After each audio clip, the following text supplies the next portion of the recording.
ایک باپ نے رات کے وقت اپنی جوان بیٹی سے کہا کہ بیٹی مجھے وہ سامان لا کر دو، میں اسے بیچ کر کچھ پیسوں کا بندوبست کرنے کی کوشش کرتا ہوں۔ بیٹی بولی کہ ابا آپ کس سامان کی بات کر رہے ہیں، میں کچھ سمجھی نہیں۔ باپ بولا کہ بیٹی وہ برتنوں والا سیٹ جو پچھلے ہفتے میں نے تمہیں لے کر دیا تھا نا، وہ چاہیے، میں اس کی بات کر رہا ہوں۔ بیٹی اٹھی اور جا کر وہ برتن جو ایک بڑے ڈبے میں بند تھے انہیں اپنے باپ کے حوالے کر دیا اور بولی کہ ابا کیا آپ سچ میں انہیں بیچنے جا رہے ہیں؟ بوڑھے باپ نے دکھ بھرے لہجے میں کہا، بیٹی اس کے علاوہ ہمارے پاس اور کوئی چارہ بھی تو نہیں ہے۔ یہ کہتے ہوئے اس نے وہ سامان اٹھایا اور گھر سے باہر نکل گیا۔ یہ رات کا وقت تھا اور وہ یہ سامان اٹھائے سنسان گلیوں میں سے گزر رہا تھا۔ تھوڑا سا آگے چل کر وہ ایک گھر کے سامنے پہنچا اور اس کا دروازہ کھٹکھٹایا۔ اندر سے ایک نوجوان باہر نکلا۔ سلام دعا کے بعد اس بزرگ آدمی نے اس سے پوچھا کہ بیٹا کیا آپ کے والد صاحب گھر پر موجود ہیں؟ نوجوان نے جواب دیا کہ نہیں چاچا جی،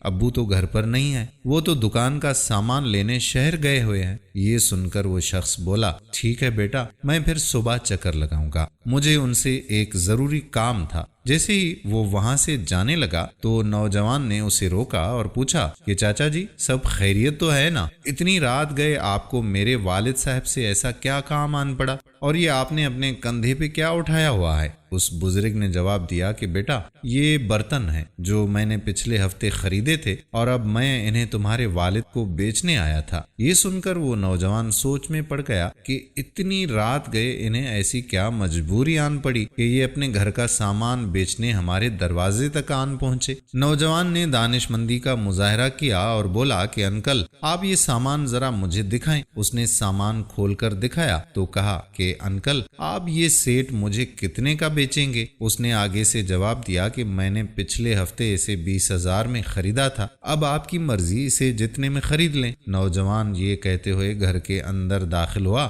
کہ چاچا جی آپ یہیں رکیں، میں پیسے لے کر آتا ہوں۔ تھوڑی ہی دیر کے بعد اس نے پیسے بزرگ کو تھماتے ہوئے کہا کہ چاچا جی یہ پورے 20,000 روپے ہیں، چاہیں تو آپ گن لیں۔ وہ بوڑھا آدمی بہت خوش ہوا، اس نے نوجوان کا شکریہ ادا کر دیا اور وہاں سے چل دیا۔ نوجوان نے وہ سامان اٹھایا اور گھر کے اندر داخل ہوا۔ اس کا چھوٹا بھائی یہ سب کچھ دیکھ رہا تھا۔ وہ بولا کہ بھائی آپ نے ابو سے پوچھے بغیر یہ سامان کیوں خرید لیا؟ وہ بولا کہ تم ان سب باتوں کو چھوڑو اور جا کر یہ دیکھو کہ چاچا جی کہاں جا رہے ہیں۔ اس کا چھوٹا بھائی دبے قدموں اس شخص کو فالو کرنے لگا اور جب وہ اپنے گھر میں داخل ہوا تو وہ دروازے پر کان لگا کر اس گھر میں ہونے والی گفتگو سننے کی کوشش کرنے لگا۔ وہ بوڑھا آدمی اپنی بیٹی سے کہہ رہا تھا کہ بیٹی مجھے بہت افسوس ہے کہ میں نے وہ سامان بیچ دیا جو میں نے تمہارے جہیز کے لیے خریدا تھا۔ بیٹی بولی کہ ابا کوئی بات نہیں ہے، چلو اب ہمارے اس مہینے کے راشن کی فکر تو ختم ہوئی۔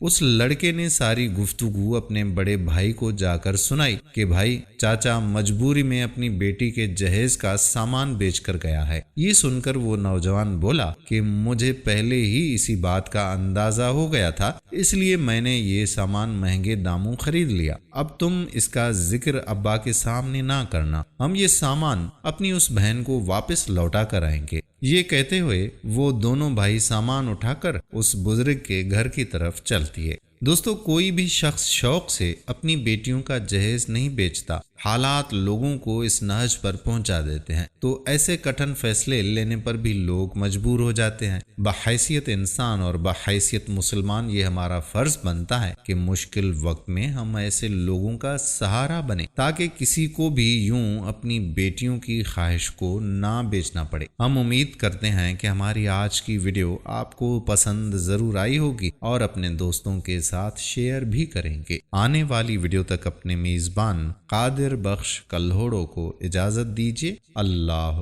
حافظ۔